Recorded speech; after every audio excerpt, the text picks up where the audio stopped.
এই দেশে যত দল মত আছে, বিভিন্ন দল আছে, রাজনৈতিক দল, এরা সবসময় গা বাঁচায় কথা বলে।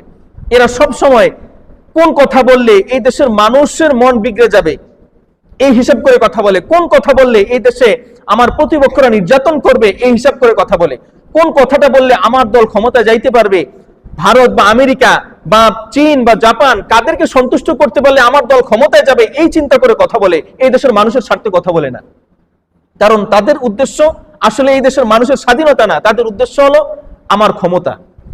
প্রত্যেকটা দল এইরকম, প্রত্যেকটা দল যখন যার সাথে সুবিধা হয়েছে তার সাথেই তারা ঘর করেছে, যখনই স্বৈরাচারের ক্ষমতায় ছিল তাদের সাথে ঘর করেছে, যখনই যার সাথে ঘর করলে তারা ক্ষমতা যাইতে পারবে তার সাথে তারা ঘর করছে। বিএনপি বলেন, আওয়ামী লীগ বলেন, যখনই যে সরকারের সুযোগ হয়েছে তার সাথে তারা ঘর করেছে।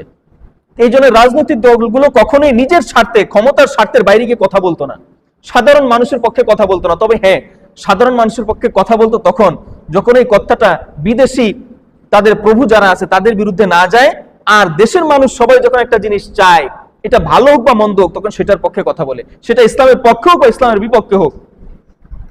এটা হলো রাজনৈতিক নেতৃত্বের কাজ। কিন্তু এই দেশের সাধারণ ওলামায়ে কেরাম যারা আছেন, শুধুমাত্র দিনের স্বার্থে, শরীয়তের স্বার্থে কথা বলেন। তারা কখনো কোনো রাজনৈতিক চেহারা দেখে, সেটা বিএনপি বলেন, আওয়ামী লীগ বলেন, জামাত বলেন, চরমনাই বলেন, কারো চেহারার দিকে তাকায় তারা কখনো কথা বলেন নাই। সবসময় যখনই জুলুম হয়েছে তার বিরুদ্ধে কথা বলছেন। হয়তো তার একটা দলের সমর্থন ছিল, তার মানসিকভাবে বা কোনোভাবে তার দলের সংশ্লিষ্টতা ছিল, কিন্তু যখনই কোনো দল, তার নিজের দল হোক বা বাহিরের দল হোক, যেই জুলুম করছে, অবিচার করছে, তার বিরুদ্ধে তারা কথা বলছেন।